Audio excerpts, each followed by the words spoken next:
بسم اللہ الرحمن الرحیم۔ معزز ناظرین السلام علیکم۔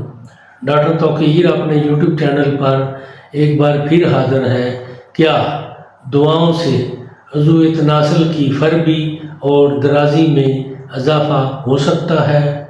اس بات کا جواب اسبات میں دیا جا سکتا ہے، بشرطیہ کہ سن نمو سے پہلے اس طرف توجہ کی جائے، اور یہ عمل صرف ایسے مردوں کے حق میں مفید ثابت ہوا ہے جن کا عضو خلقاً چھوٹا اور لاغر تھا۔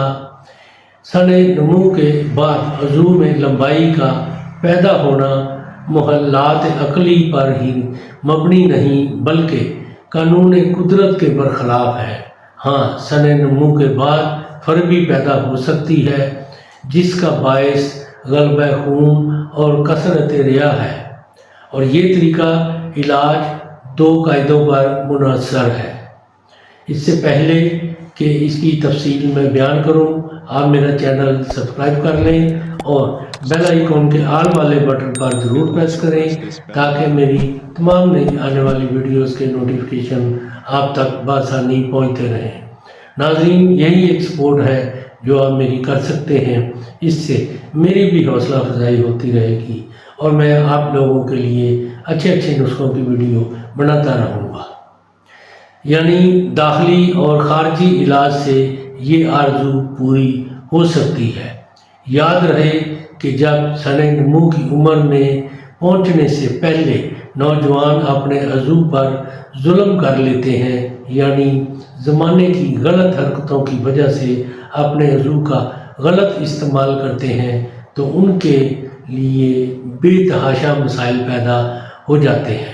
نفس کی موٹائی، لمبائی ان کی غلط حرکتوں کی وجہ سے کم ہو جاتی ہے۔ اس کے علاوہ وہ سب سے بڑا نقصان جو بہت ہی کم پورا ہوتا ہے، ان کے اندر حرارت غریزی کم ہو جاتی ہے۔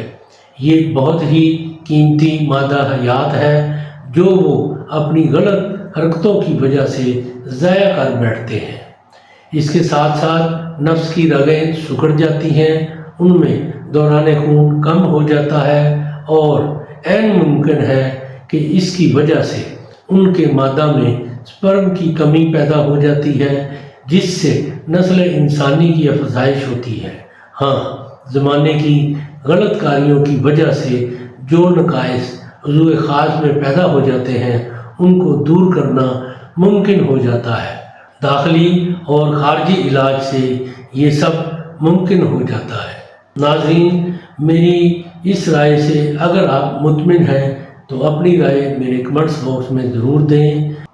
اس کو لائک اور دوستوں کے ساتھ ضرور شیئر کریں تاکہ وہ ان نقصانات سے بچ سکیں۔ اللہ تعالیٰ آپ کا حامی و ناصر ہو۔ خدا حافظ۔